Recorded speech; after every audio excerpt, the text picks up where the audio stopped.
Jumpa lagi di Vestok, channel yang membahas mengenai keuangan, bisnis, dan juga investasi. Terima kasih pada Bapak Ibu yang sudah klik video ini untuk kembali kita belajar bersama melalui bedah emiten.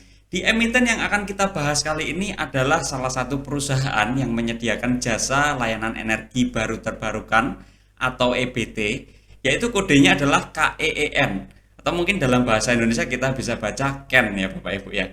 Ini salah satu perusahaan yang saya cermati juga, tetapi memang saya belum memilikinya. Apakah perusahaan KEN ini layak untuk kita koleksi bersama atau tidak layak nih Bapak Ibu? Kita akan bahas video ini sampai akhir, dan bagi Bapak Ibu yang baru join langsung saja klik subscribe karena nanti setiap minggu kita akan bahas video-video mengenai keuangan, bisnis, dan juga investasi. Kita langsung masuk ke pembahasannya Bapak Ibu. KEN atau PT Kencana Energi Lestari Tbk ini adalah perusahaan energi terbarukan di Indonesia.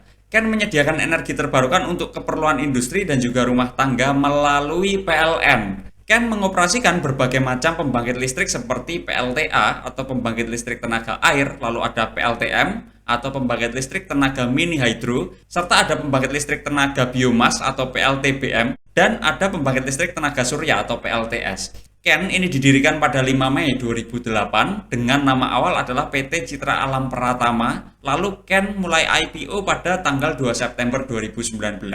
Jadi sebenarnya IPO-nya belum lama ya Bapak Ibu. Dan sebagai sebuah organisasi, KEN ini memiliki visi yaitu ingin menjadi penyedia energi baru terbarukan atau EBT yang terdepan di Indonesia dan Asia Tenggara Bapak Ibu. Misi utama dari KEN sendiri untuk mencapai visinya adalah yang pertama, menghasilkan daya listrik andal dari sumber-sumber terbarukan dan menyediakan daya listrik yang dikelola secara profesional dengan harga yang kompetitif di Indonesia. Yang kedua, meraih pertumbuhan perusahaan di masa depan dengan mengenali potensi-potensi penghasilan daya berkualitas, melaksanakan proyek dengan sempurna, dan membina relasi saling percaya dengan pemangku kepentingan. Jadi kalau kita ketahui dari bisnis energi sendiri yang ada di Indonesia ya Bapak Ibu ya, itu sebenarnya memang tidak boleh dimiliki oleh sebuah perusahaan swasta maupun family business apapun ya. Jadi pada akhirnya aset itu dimiliki oleh negara melalui BUMN-nya atau melalui entitasnya. Sedangkan yang dikerjakan oleh KEN ini sendiri adalah konsesinya ya. Mereka mengerjakan atau dalam tanda kutip menjadi vendor penyedia energinya. Nanti mereka yang mengerjakan, didistribusikannya melalui PLN Bapak Ibu.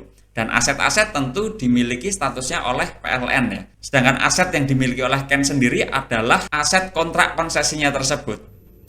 Lalu siapa pemilik dari KEN sendiri? Kalau kita lihat dari laporan keuangan ya, di kuartal 2 2024 ya, KEN ini dimiliki oleh PT Paramata Indah Lestari atau PIL ya. Yang kedua ada TEPCO Renewable Power INC, dan berikutnya tersebar dari jajaran direktur maupun komisaris maupun di luar direktur komisaris serta di masyarakat itu sekitar 26,68%. Sedangkan PT Paramata Indah Lestari sendiri memiliki sekitar 30,30%.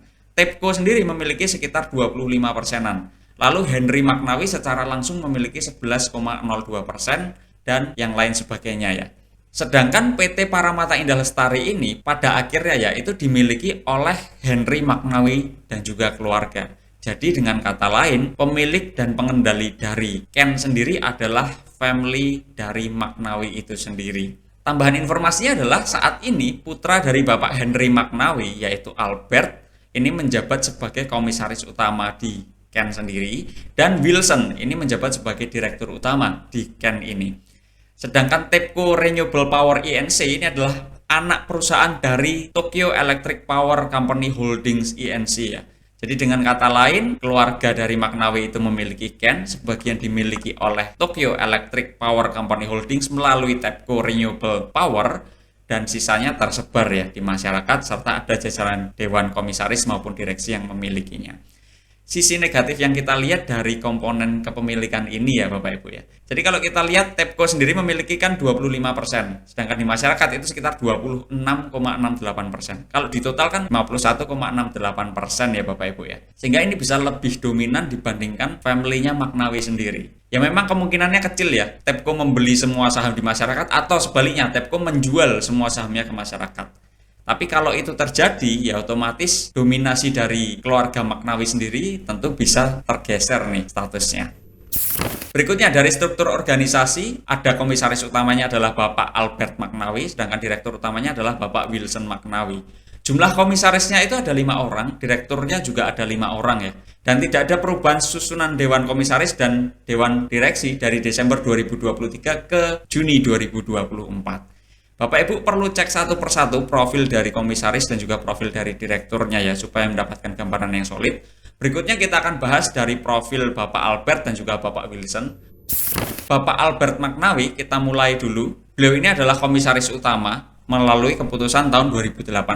Beliau adalah WNI, usianya relatif masih muda ya sebagai seorang komisaris utama, yaitu sekitar 42 tahun. Pendidikan beliau ini adalah sarjana teknik dan ekonomi, berarti kan double degree ya Bapak Ibu ya, di University of Melbourne, Australia. Riwayat jabatan beliau pernah menjabat sebagai direktur utama di PT Sawindo Kencana dan juga PT Kencana Agrojaya. Beliau juga pernah menjabat sebagai direktur di PT Indotrust, Wira Mas Permai, Wira Sawit Mas, Sawindo Cemerlang, serta Pelayaran Asia Marine. Sehingga kita tahu bahwa Albert punya latar belakang pendidikan yang bagus dan pengalamannya juga cukup mumpuni ya Bapak Ibu. Sedangkan Bapak Wilson Maknawi sendiri ini sebagai direktur utama sejak keputusan tahun 2023. Beliau adalah WNI, usianya lebih muda lagi, yaitu di usia sekitar 36 tahun Bapak Ibu. Latar belakang pendidikannya, beliau adalah sarjana bisnis spesialis sumber daya manusia di Monash University Melbourne di Australia juga. Riwayat jabatan beliau pernah menjabat sebagai direktur itu di PT Primerindo Kencana dan juga PT Energi Angin Indonesia. Selain itu, beliau pernah menjabat juga sebagai wakil direktur utama di Ken ini sendiri. Ya baik Bapak Albert maupun Bapak Wilson sudah pasti ada hubungan afiliasi ya Bapak Ibu. Karena ini kan anak dari Bapak Henry, pemilik dari Ken itu sendiri. Tetapi walaupun ini dimiliki dan dijalankan oleh family business, kita melihat Bapak Albert dan juga Bapak Wilson ini punya latar belakang pendidikan yang bagus ya. Jadi tidak serta-merta anaknya lalu terus dimasukkan jadi pemimpin. Anaknya pun dipersiapkan dengan pendidikan yang baik, dengan latar belakang riwayat jabatan yang baik. Tapi ini kembali ya, ini pilihan bagi kita semua. Kalau suka dengan cara seperti itu ya nggak masalah. Kalau nggak suka pun ya nggak masalah juga. Bisnis model utama dari Ken tadi sudah kita singgung di awal ya. Ken ini berkomitmen untuk memberikan manfaat bagi masyarakat dengan menyediakan EBT yang ramah lingkungan. Ken menjalankan usahanya itu melalui berbagai pembangkit listrik yaitu PLTA, lalu PLTBM, ada PLTS dan juga ada PLTM. Gambaran sederhananya, Ken ini menjadi vendor pelaksana proyek EBT dari PLN Bapak Ibu. Dan sebagai sebuah organisasi kita melihat ya keunggulan utama dari Ken ini adalah Ken menjalankan bisnis di bidang usaha yang searah dengan tren EBT dan ini pun mendapat dorongan positif dari pemerintah. Ken juga punya skema kontrak yang cukup panjang yaitu 20-30 tahun ya dengan PLN. Sehingga pendapatannya itu relatif predictable dan stable secara agregat Bapak Ibu. Nah meskipun demikian tentu ada kelemahan utamanya. Di bidang usaha dari Ken sendiri ini membutuhkan modal yang besar di awal. Sehingga dalam pemilihan lokasi itu perlu pertimbangan yang matang. Karena kalau salah otomatis kerugiannya bisa lebih panjang ya Bapak Ibu. Selain itu, dengan skema permodalan yang tidak bijaksana kalau dengan bisnis seperti ini ya, tentu dapat menggerus laba dan meminimalisir laba yang diperoleh. Nah wilayah operasi dari Ken sendiri ini ada di Sumatera, ada di Sulawesi ya, pulau-pulau besarnya. Yaitu ada di Sumatera Utara, itu ada PLTA Pakat, ada PLTM Ordi Hulu juga, sedangkan di Bengkulu ini ada PLTA Air Putih, lalu ada di Bangka Belitung, ini dengan PLTBM Tempilang, lalu ada juga PLTS Tempilang, serta di Sulawesi Selatan itu ada PLTA Madong. Yang kita lihat punya megawatt paling besar ya, punya daya paling besar yaitu di Sumatera Utara ya, karena ada dua, Pakat dan juga Ordi Hulu, totalnya kan 28 megawatt. Sedangkan di Bengkulu sendiri ada 21 megawatt. Di Bangka Belitung totalnya masih relatif kecil di 6,36 megawatt, sedangkan di Madong sendiri ada 10 megawatt Bapak Ibu. Nah segmen bisnis dari Ken sendiri ini dibagi menjadi beberapa wilayah operasi. Ada Pakat, Air Putih, Madong, Ordi Hulu, dan Salunoling ini yang baru ya di 2024. Ada juga wilayah yang tidak dapat teralokasikan. Nanti kita akan bahas, tapi kalau wilayah yang tidak dapat teralokasikan berarti di luar kelima wilayah ini Bapak Ibu. Strategi dan pengembangan bisnis dari Ken sendiri ya, seiring dengan target dari pemerintah di tahun 2024, ini mentargetkan bauran energi nasional sebesar 19,49% dan optimis mampu mencapai 23% pada tahun 2025. Yang mana per 2023 sendiri, bauran energi nasional itu masih sekitar 14% ya yang dari EBT. Dan Ken ini optimis untuk terus mengembangkan bisnis yang dimilikinya. Jadi terus dilanjutkan nih oleh Ken. Dengan berbagai cara, yang pertama adalah akuisisi. Salah satu pengembangan yang dilakukan oleh Ken ini adalah menyelesaikan akuisisi beberapa proyek, yaitu pembangkit listrik tenaga air dengan kapasitas total sebesar 10 MW dan juga biomasa ini berkapasitas 5 MW dan konstruksi pembangkit listrik tenaga surya berkapasitas 1,3 MW Bapak Ibu. Serta yang kedua melalui cara pembangunan, melalui entitas anak, Ken ini juga tengah membangun proyek PLTM OR di hulu yang ditargetkan akan selesai dan mulai beroperasi secara komersial pada kuartal pertama 2024. Ken juga telah berhasil menandatangani perjanjian jual beli tenaga listrik dengan PLN untuk PLTM Salunoling yang pembangunannya ditargetkan akan dimulai pada kuartal kedua 2024. Salunoling sendiri sudah ada ya nanti di revenue itu. Dan tambahan informasi yang kita peroleh melalui website perusahaannya sendiri, ini ada rencana ke depan dari Ken, walaupun belum informasinya itu secara lengkap dan gamblang, tapi ada rencana jangka panjang yang akan dibangun oleh Ken atau ingin dilakukan oleh Ken. Yang pertama ada PLTA Sulawesi 1, ini di Sulawesi Selatan, sebesar 75 MW, ini besar sekali ya dibandingkan yang sudah eksis. Apalagi yang kedua nih, PLTA Sulawesi yang kedua sama-sama di Sulawesi Selatan, ini sebesar 90 MW Bapak Ibu. Artinya di Sulawesi sendiri ini akan ada PLTA dengan total itu 165 MW. Yang ketiga adalah PLTA Sumatera 1 Bapak Ibu. Ini di Sumatera Utara sebesar 35 MW. Artinya rencana ke depan dari Ken ini sangat besar ya, sangat ambisius lah. Tapi apakah itu possible atau enggak ya tentu saja kita bisa saksikan bersama-sama ya. Kalau janji manis ini dari manajemen dilaksanakan dan terlaksana dengan baik, tentu laba yang diperoleh dari Ken ini diekspektasikan tentu jauh lebih besar dibandingkan yang sekarang sudah eksis ya Bapak Ibu ya. Kita informasikan bahwasanya Bapak Ibu bisa menjadi sponsorship bagi channel ini melalui berbagai cara ya.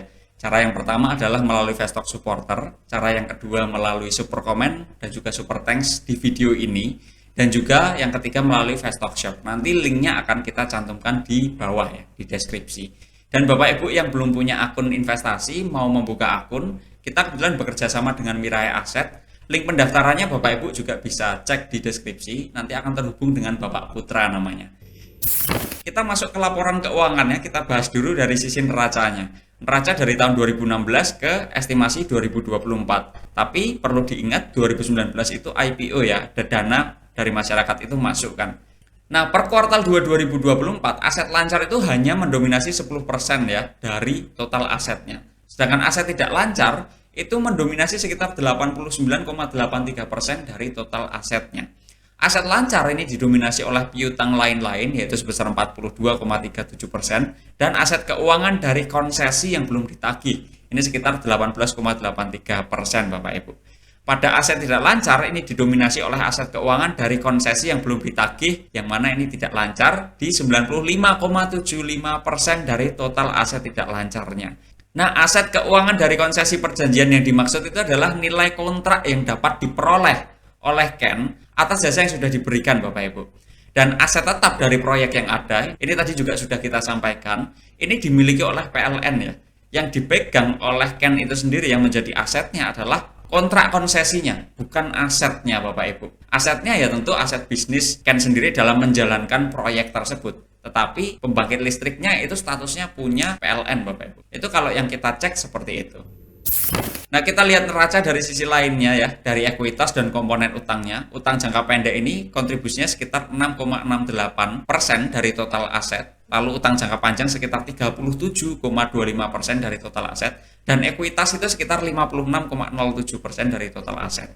Utang jangka pendek didominasi oleh utang bank, yaitu 36,43% ya. Utang jangka panjang dominasinya juga oleh utang bank, yaitu 52,67% dari total utang jangka panjang. Artinya komponen utang bank itu cukup tebal ya. Kita melihat beban bunga pun juga lumayan lah kalau kita lihat di laba ruginya. Sedangkan rata-rata pertumbuhan ekuitas sendiri itu sekitar 11,59% per tahun. Ini cukup bagus rata-rata pertumbuhannya. Tapi tentu ini kita ukurkan dari 2016 ya. Yang mana 2019 sendiri ada tambahan uang dari masyarakat. Tentu ini tidak secara organik dari bisnisnya ya, karena ada tambahan uang masuk dari masyarakat melalui IPO. Laba rugi, kita lihat dari revenue, operating profit, dan juga net profit. Rata-rata pertumbuhan revenue juga cukup bagus di 9,58% per tahun. Walaupun ada tren fluktuasi dari 2016 sampai 2021, tapi kalau kita lihat dalam periode waktu yang lebih panjang, 2016 sampai estimasi 2024 ini, ya tentu ada pertumbuhan yang cukup bagus. Rata-rata pertumbuhan laba operasinya sekitar 8,70% per tahun, dan rata-rata pertumbuhan laba bersihnya itu sekitar 20,79% per tahun, Bapak Ibu. Ini cukup fantastis ya pertumbuhan laba bersihnya.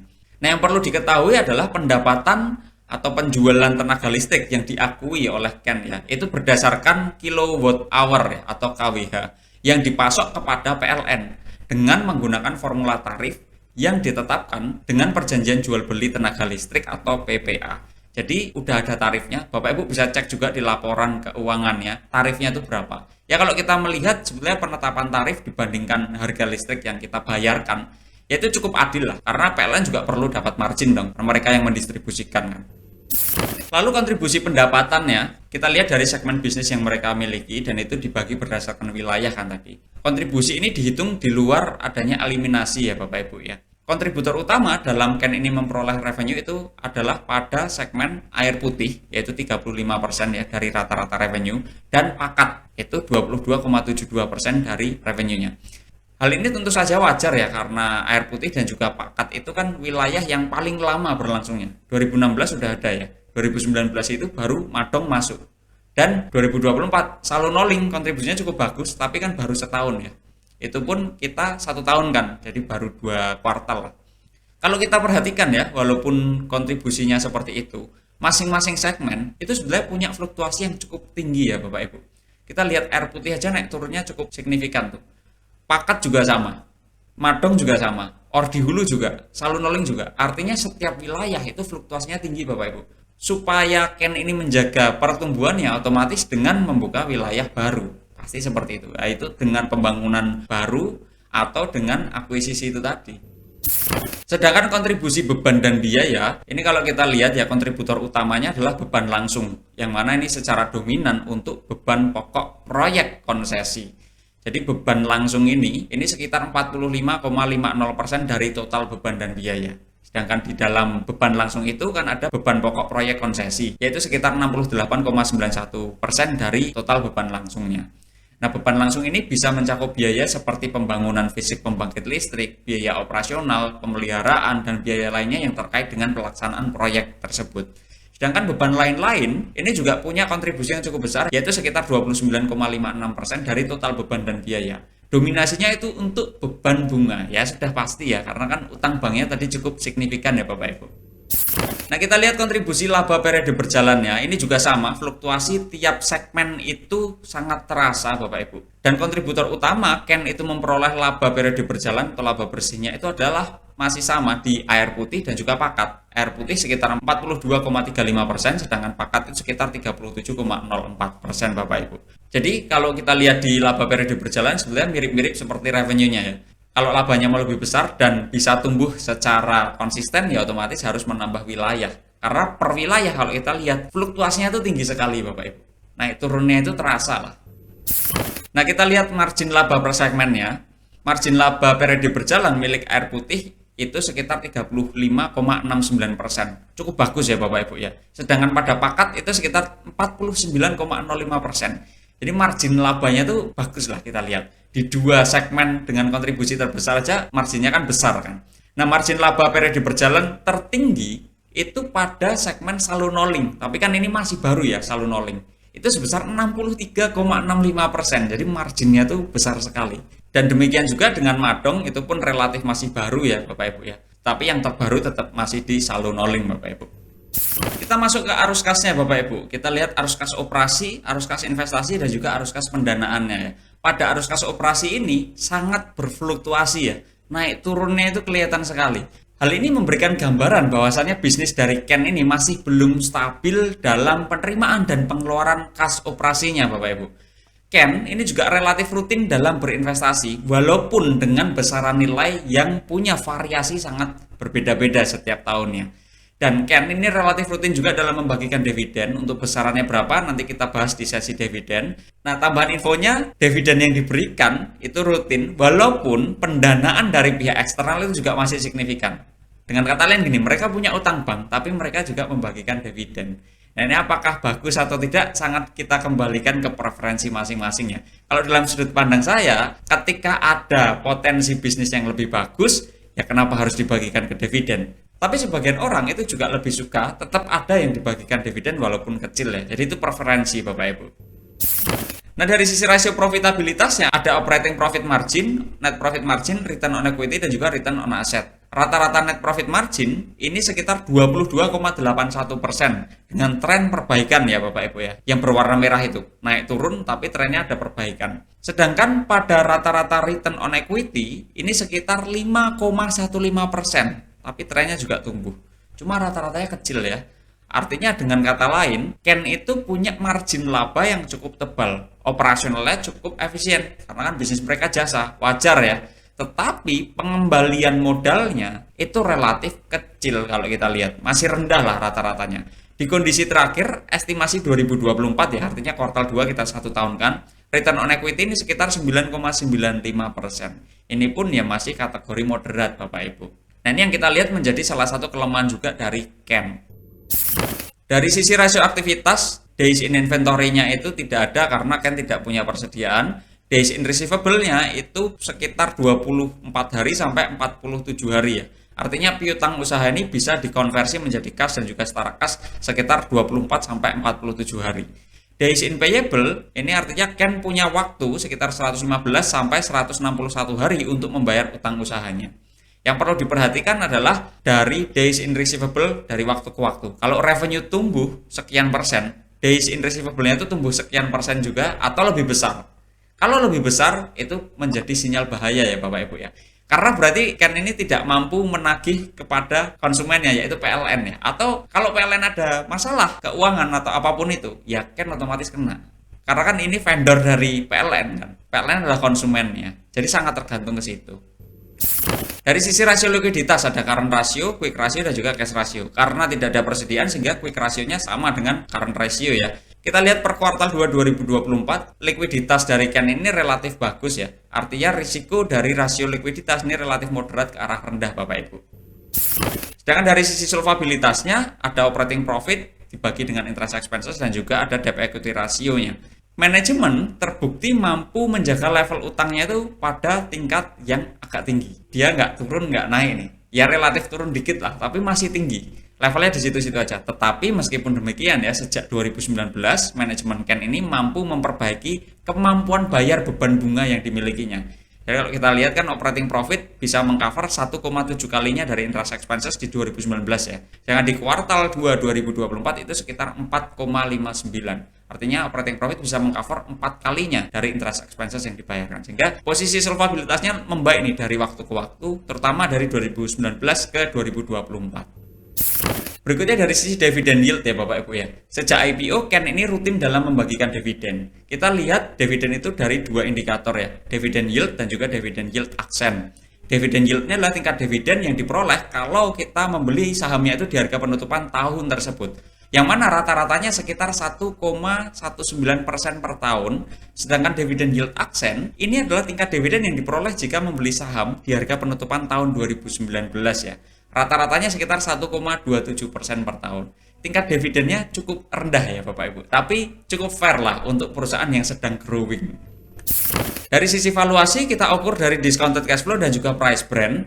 Ini tentu saja datanya karena relatif masih sedikit, tentu bisa sangat salah. Apalagi ada faktor ketidakstabilan yang cukup besar ya. Karena tadi fluktuasi kan cukup besar nih masing-masing segmen bisnisnya. Sehingga untuk asumsi yang ada di sini belum tentu juga terjadi ke depannya. Makanya Bapak Ibu perlu melakukan analisis ulang, analisis lebih lanjut ya, supaya Bapak Ibu confident dengan keputusan Bapak Ibu sendiri. Tapi dari analisis yang kita lakukan ya, discounted cash flow, asumsinya ada 5. Yang pertama adalah cash flow per share ini kita ganti dengan earning per share. Dan estimasi earning per share itu cukup optimis ya, di Rp88,09 per lembar sahamnya.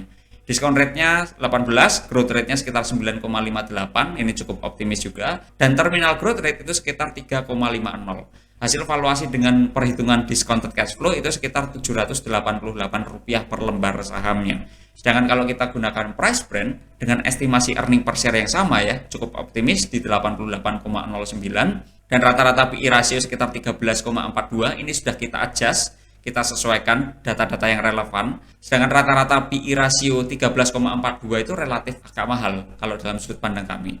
Hasil perhitungan dari price brand sekitar Rp1.182 per lembar sahamnya.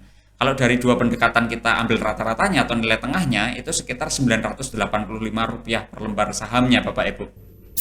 Sedangkan di harga 20 Agustus 2024 itu sekitar Rp710 per lembar saham. Artinya masih under value ya, kalau dari analisis yang sudah kita hitung tadi. Nah, kesimpulan dari diskusi kita pada siang hari ini adalah yang pertama, Ken ini merupakan perusahaan yang bergerak di subsektor utilities dengan bisnis utama adalah usaha jasa dan ketenaga listrikan, khususnya pada energi baru terbarukan atau EBT. Ken ini dimiliki secara dominan, walaupun kurang dari 50% ya, dan dijalankan oleh keluarga Magnawi. Yang ketiga adalah Ken punya neraca yang cukup moderat, kemampuan mencetak laba bersih yang positif dengan tren pertumbuhan yang cukup tinggi, arus kasnya ini cukup berfluktuasi karena memang belum stable dan pada fase yang growing, dan rata-rata tingkat dividen yang relatif rendah Bapak Ibu.